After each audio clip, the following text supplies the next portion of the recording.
You have a folder somewhere.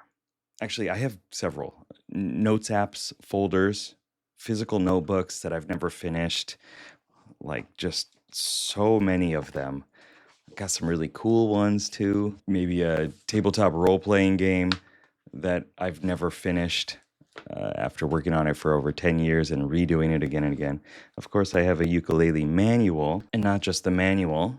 Of course, I have the ukulele, an Okinawan sanshin. Scroll through my phone, and you will see that I have a graveyard of different projects that felt alive and meaningful, and I was super inspired by when I started them. I'm an INFP too, and this is real for me. But I have made over 1,200 YouTube videos, 10 courses, I got a card deck, a community of over 100 INFPs who are actively working on this stuff together. So I'm not talking to you from the other side of the problem. I'm talking to you from inside it with some things that I've actually learned that work for me that I've shared with clients and customers as well. So by the end of this video, you'll understand exactly why this happens for us as INFPs and one simple but powerful shift that changes all of this. And if this is the kind of content that you like, that helps you, then go ahead and hug the like button and let's get into it. So most people would call this a motivation problem, perfectionism maybe. And you've probably done your best to follow the advice from other people about how to have more motivation or be less perfectionistic. You've set deadlines, you've told yourself that you'll start when it feels right. You've pushed through the resistance, and that folder or those notebooks, those projects keep growing anyway. Because what's actually happening is something else that's running deeper than motivation itself. INFP's dominant cognitive function is called introverted feeling. This is the FP part of the INFP personality type code. In my RPG model, that is what I call the soul as a character, a member of your questing party in your psyche. And the soul isn't about your emotions or being emotional necessarily. It's about your feelings that have formed around things over time, your own internal judgment or assessment about what's important to you and what isn't. It's always running in the background. It's always asking, is this right? Is this really what I want to do? Do I actually have conviction in this? Am I passionate about this? And it won't settle until all these inner voices are aligned. And everything you create gets filtered through it, which means that your creative work itself isn't just some fun exploration. It actually carries your values. It's your sense of self that's interwoven within it. It's your inner world. And when you share it, you're sharing something that is really important to you. And so if you think about releasing that creative project, what does that actually feel like? And depending on your metaphor, it might be like opening up your heart and being vulnerable to whatever someone else says or does or thinks. And I want you to think like realistically about the metaphors. Or is it like it's your baby, right? And that you've raised and cared for it. You've birthed the thing. You've nurtured it. Or is it like a vehicle, something that's like a rocket or something like that, that needs fuel, and it also needs an exact science in order for you to launch it? Either way, they all have this like preciousness to them. You probably tell yourself that it needs to be ready or you need to be ready first, more ready, whatever that means. And on the surface, that sounds like perfectionism. But if you go a little bit deeper, you get to the real fear that's happening for a lot of INFPs. Rejection of the work feels like rejection of you. The creative project and the self feel like the same thing. And releasing something imperfect feels like giving people a part of yourself.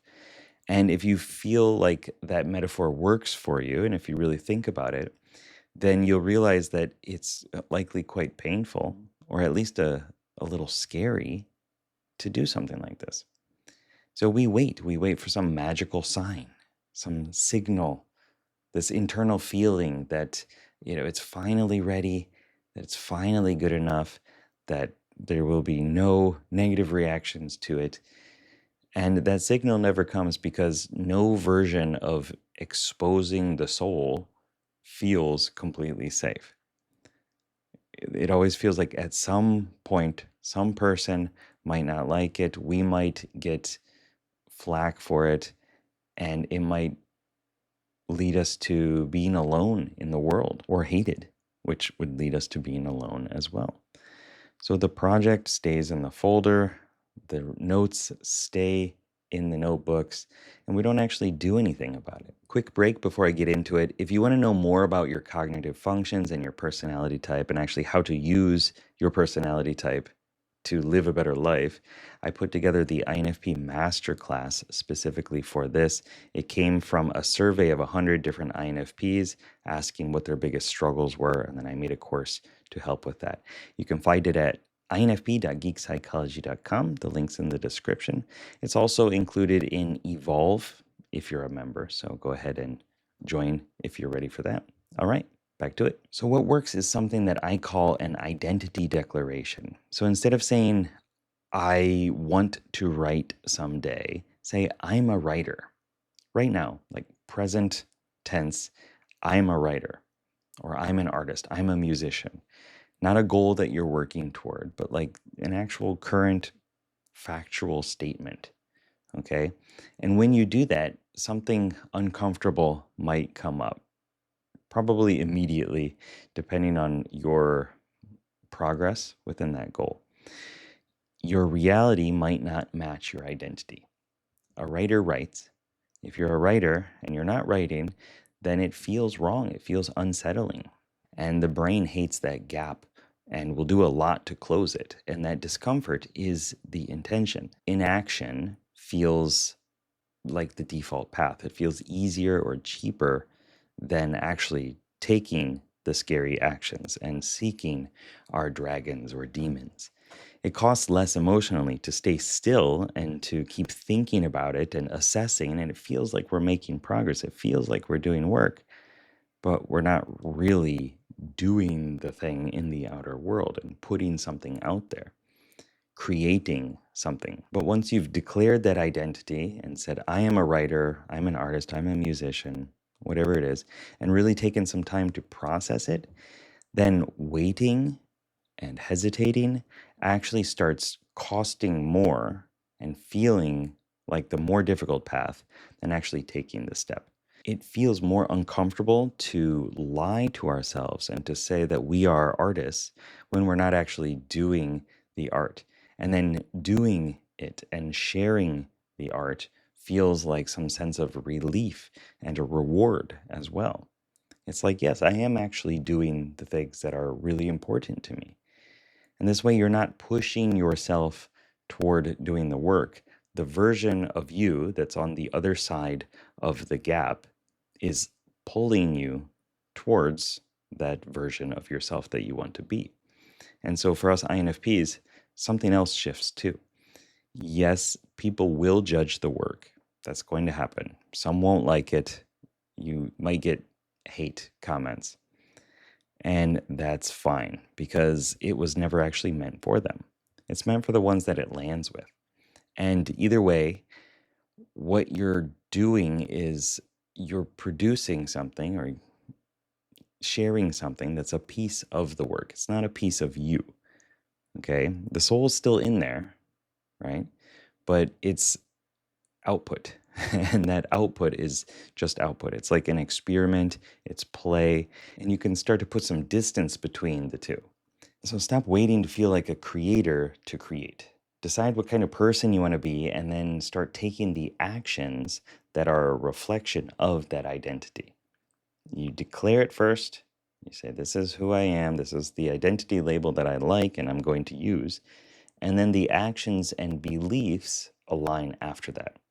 I had a client before who was an INFP musician. I've had several, but he was taking voice lessons for almost a year, and he actually still hadn't performed in front of anyone. And so we worked on this identity piece, and he started treating himself as a performer, not as someone who is still getting ready to become a performer. And a few weeks later, he got on stage and sang an original song to a room full of strangers, and someone came up to him and said that they were really happy that he performed. And he journaled to himself afterward and said, I love myself. Cool. And it's such a great feeling and such a powerful session. Identity sits at the top of this whole system. And then underneath it are your beliefs, your skills, the actions that you're taking, and the environment that you put yourself in.